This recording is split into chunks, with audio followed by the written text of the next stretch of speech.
โอ้ดมกันเรื่องนั้นไอ้เราเลยค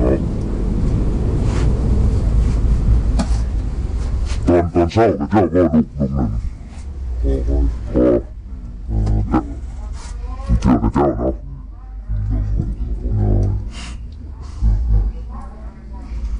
อยู่สองคนพอลูกเนาะเปลี่ยนกันนี่แหละพี่น้องวันนี้เราไปเข้าป่าอีกแล้วบ่ยามนี้ไก่อยู่เนาะดูไก่เนาะแล้วไปก็เคยได้งูได้สัตว์ใหญ่อยู่บ่บ่เคยได้ตะกี้อันได้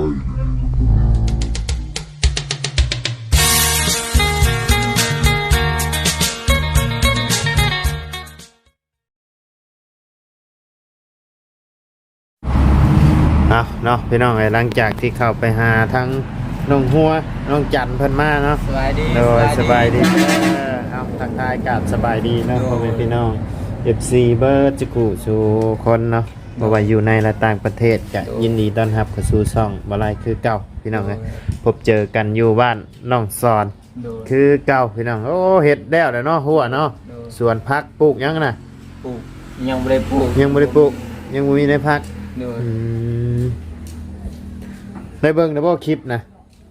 คลิปดีไซน์ คลิปเบาจันทร์เบาเชียงเบาบุญนะมักได้มักอยู่บ่สีนะ คักละแบบ คักแล้วเนาะ โดย โอ้แสดงความยินดีนํเนาะดีใจน้ำน้องเพื่อนพี่น้องเลยมื้ออื่นบ่มาฮอดหรือว่าตอนแรกนี่ จักไหลเราบ่อื่น มื้ออื่นเนาะเบิ่งในคลิปซาเบิ่งในคลิปมื้ออื่นพี่น้องเลยเอาอดใจรอจังไดก็เป็นของเฮาอยู่แล้วล่ะ งามพี่น้องเลยสีฟ้าเนาะ โดย เจ้าเลือกสีฟ้าบ่ โดย เจ้าอยากได้สีฟ้าเนาะ โดยฟ้าด ฟ้าดำแล้วนั่นก็เห็ดสวนคอนกุ้มอยู่เนาะปลูกผักขายได้ยามนี่เนาะ ำโดย เจ้าก็ปลูกขายบ่นี่ บ่เป็นมีเสื้อคัน ปลูกกิน มีคายถึงคาย กันมีคนซื้อก็ขายเนาะ โดย ใช้ปะพายางเบิ่งนะ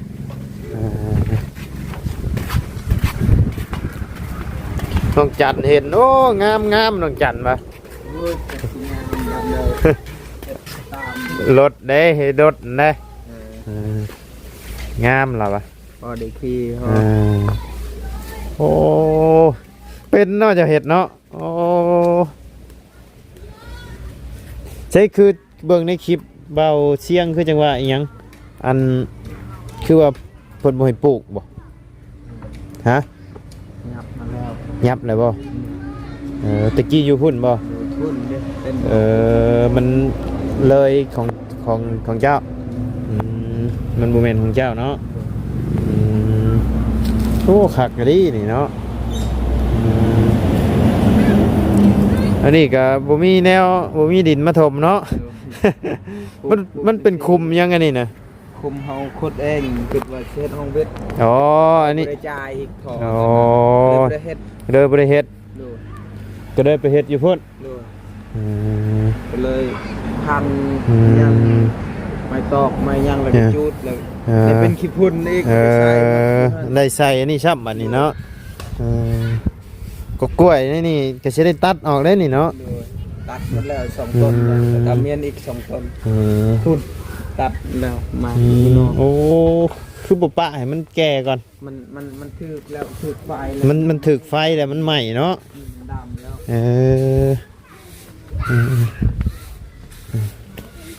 เพราะจังว่าเห็นเบาเสียงเพิ่นลงเมื่อบีบแก่ใช่ค่อยโยชวนกันเพิ่นลงไปซื้อรถเนาะ โดย ลงไปซื้อรถให้น้องซอนพี่น้อง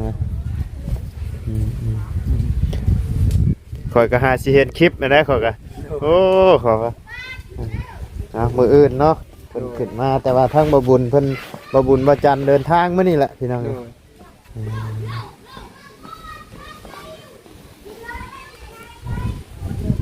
ทางเขาว่าน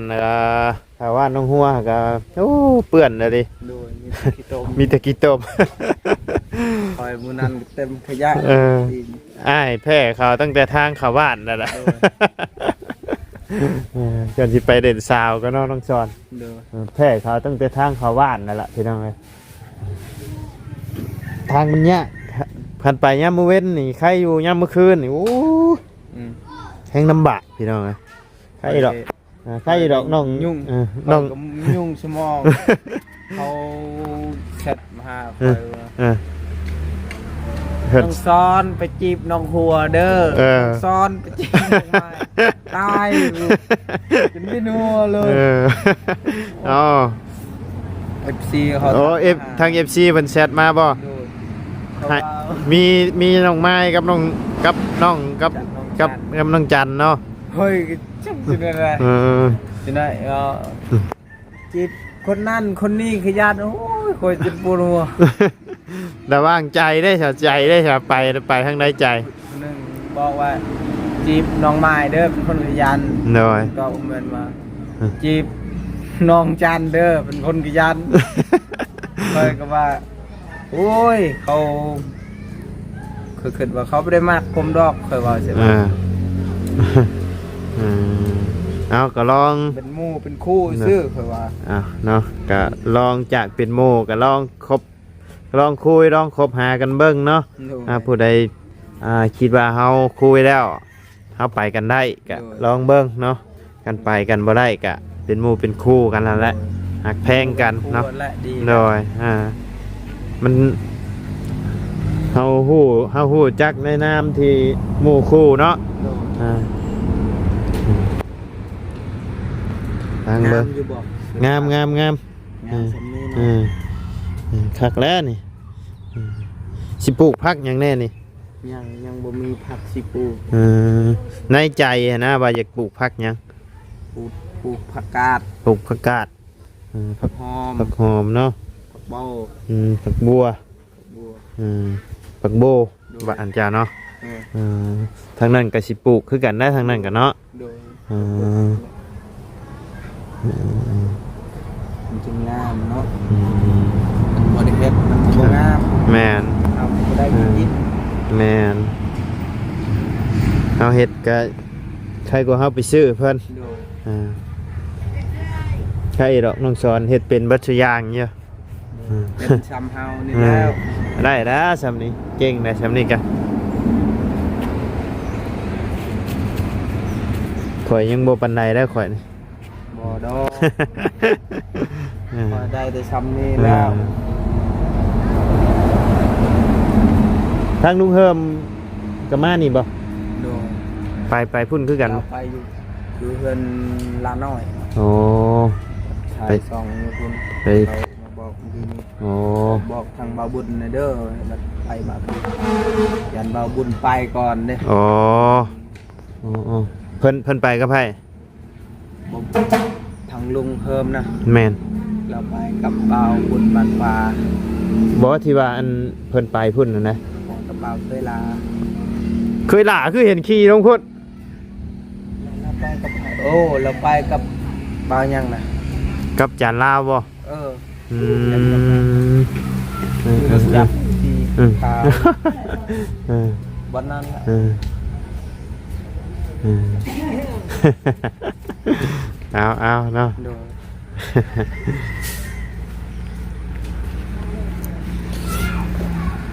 ถือว่ารอไผสิซื้อมาให้ในพัก จับ ยังบ่ฮู้เนาะยังบ่ทันมีไผบอกว่าสิซื้อมาให้บ่ โดย อยากได้ในผักหอมเนาะ โดย ในผักหอมในผักกาดเอาคันนั่นแหละสิลองหาเบิ่งให้เด้อ โดย ซื้อมาให้ผักหอมในผักกาดพี่น้องเอาถ้ารอรุ่นเบิ่งเนาะพี่น้องเอ้ยรถล้างของน้องสอนเพิ่นน่าจะมาฮอดมื้ออื่น จังมืออื่นจังมือนาคอยยังบ่ฮู้คือกัน ยังบ่ฮู้เนอะ ราก็ยังมีเวียกมีงานอยู่เพื่อน เพิ่นขึ้นมาแล้วทางบ่าวบุญกับบ่าวจันทร์นะแต่ว่ารถนี่น่าจะเป็นทั้งบ่าวเสียงบ่แกขึ้นมา โดยเราก็ยังมีเวียกมีงาน อืม เราเฮ็ดเวียกอยู่เวียกเรา เพราะว่า คอยไปคอยเมื่อ ช่วงใดก็ได้ดอกเนาะเพราะว่าช่วงนี้ฝนตกทางก็เปื้อน โดย ไอ้มันน่าละให้มันแห้งก่อนพี่น้องไอ้นี่ก็มาอีกเลยได้ผลนี่ โดย มีมาอีกเลย เข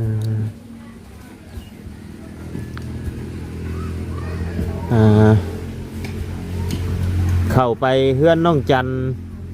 แต่มื้อใดเจ้าไปเป็นได้เข้าไป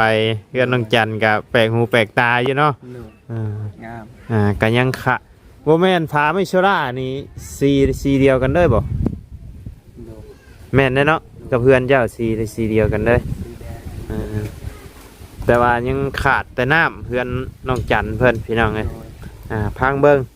มื้ออื่นมื้อฮื้อนี่แหละเนาะพี่น้องเอ้ยแต่บ่ฮู้ว่าทางรถเพิ่นสิเข้าได้หรือบ่เพราะว่ากองดินเพิ่นตันทางอยู่ กองดินเพิ่นตันทางไว้อยู่พี่น้องเอ้ยยันแดงเข้าบ่ได้เนาะขันตกคือสีมาฮอดไวอยู่บ่อนนั้น แม่นโอ้ข่อยแต่รถจักรข่อยยังบ่เอาเข้าข่อยย่าน ขันตกแบบไวเด้มันไวนำขึ้นฮอดมาพี่แล้วเนี่ยเขาว่าขันตกคือสิไวอยู่ดอกแล้วหรือเปล่าไผอยู่หั่นน่ะบ่มี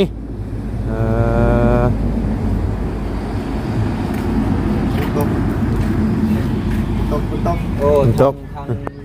ลุงเพิ่มให้ทาเจ้าอยู่นี่ทางลุงเฮิมให้เจ้าท่าด้วยเราเพิ่นไปไหนเราไปญี่ปุ่นไปอยู่เพิ่นน้องละน้อยโดยสบายดีแล้วเดี๋ยวค่อยมาเบิ่งได้ลงมาทาอยู่โอ้สิไปพุ่นบ่โอเคเดี๋ยวตามไปโดยเดี๋ยวตามไปสิมาฮอดค่อยกะโดยเยี่ยโอ้กะนั่นโยเพื่อฮอดกะเหงาไรพี่น้องเลยมาต่อกัน1เข้าบ่น้องชอนโอ้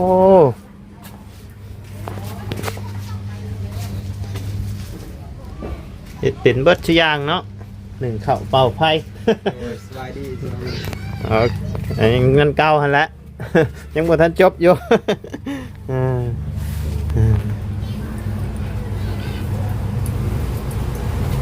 มาต่อกันอยู่นี่พี่น้องเลยดีนางเบ้าก็บ่บุญเพิ่นหน่อยนึงเนาะโอ้ลมกันเรื่องอันอ้ายร้อนแหละเนาะตอนเช้ากับเจ้าบ่ลูกหนึ่งพอแต่เถื่อกับเจ้าเนาะน้อยอยู่2คนพอลูกเนาะเปลี่ยนกันนี่แหละพี่น้องเลยมื้อนี้เราไปเข้าป่าอีกแล้วบ่ยามนี่ได้รอกหนูไก่เนาะได้หรือบ่ยังเลยเคยเราไปก็เคยไล่หมูไล่สัตว์ใหญ่บ่เคยได้แต่กี้หันได้เดี๋ยวนี้มันมีหมดแล้วมีแต่หนูยัง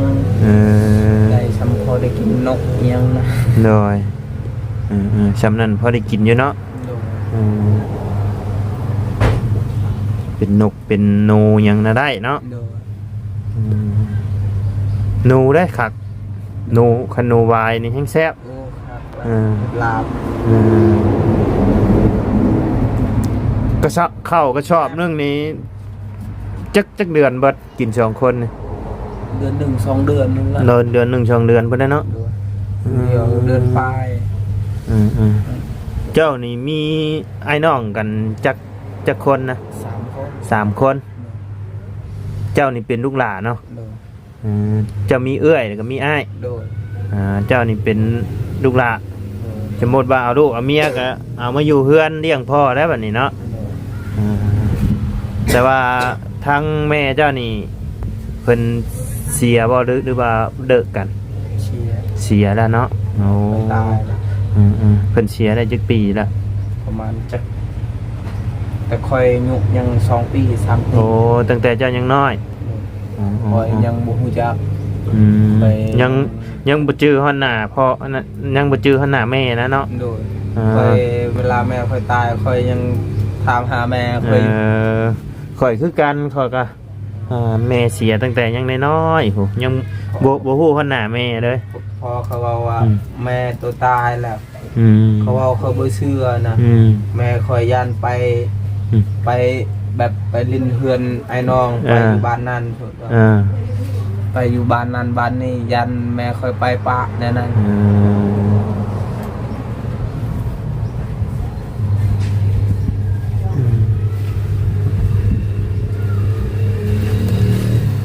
แบบตะกี้แม่คอยแบบมักไปลิ้นเฮือนไอ้น้องเด้อ เพิ่นมักไปเด่นเรื่อยเนาะ อยู่บ้านแกงตลอดไป ไปลิ้นม่วนนี่ อืม อยู่บ้านแกงอยู่บ้านหัวแจง โอ้โดย แน่น้องเขาไปลิ้ อื น ม ม่วน อืมแล้วคิดว่าเพิ่นไปเด่นเนาะ โดย อืม เพราะว่าพ่อเฮาเล่าใส่เฮา อืม ตัวยังน้อยถามอีกจักว่าแม่ตายเฮ็ด อืม ไม่ชินจักเพราะว่าเฮาเว้าเสร็จก่อน มาแล้วดนๆพุ่นแล้วบัดนี้เนาะ โดย มันจังฮู้ว่าเพิ่นบ่อยู่แล้วพี่น้องอืม เพิ่นแต่เบ็ดคิดว่ามันไปนั่นไปนี่เด้มันตายเฮาบ่รู้จักเลยมันบ่ดนได้ประมาณจักอาทิตย์หนึงโอ้ยเสียแท้เนาะ เป็นน้อย เป็นอะไรเสียเฮือนหลังนี้เพิ่นเศร้าแล้วบ่ ก็ได้ เฮือนหลังนี้เศร้าแล้วบ่ จักละลูกหลานเขามา ลูกหลานเรามาแล้วบ่ โดย เออ เขาก็ยังบ่ฮู้ ลูกหลานเรามาเบิ่งมาแย่งเนี่ยเนาะ โดยคืออยู่เฮือนทางแม่อยู่พุ่นคือมาเต็มเขาเฮ็ดหยัง ใช่ อยู่บ้านแกงจอง อ๋อทั้งป้าน้องบิเพิ่นเสีย เออ ป้าน้องบิเพิ่นเสีย แต่บ่ฮู้ว่าป้าคนใดแต่ว่าป้าที่ว่าอันเคยไปถ่ายเราแต่ละเทื่อกับบ่แม่นพี่น้อง โดย น่าจะเป็นป้าผู้ใหญ่บ่หรือจังใดนี่แหละ โดย สาพังเพิ่นเว้า โดย บ่ได้ก็ยังบ่ได้เข้าไปอยู่พี่น้อง โดย อืม เคยเห็นเคยไปเมื่อนั้นเคยเมื่อแต่ซื้อเครื่อง เนาะ อยู่เซโปน พอจะไปเซโปนบ่ ไปกับหมูไปบ้าน เพิ่นเสียเมื่อวานนี่มั้งอืมหนาวเนาะลมเย็นจ่อยพี่น้องนะและออกจากนี่กับผู้ละคาเข้าห้องแล้วพี่น้องเลยหนาวมื้ออื่นจังว่ากันไหม โดย มื้ออื่นจัง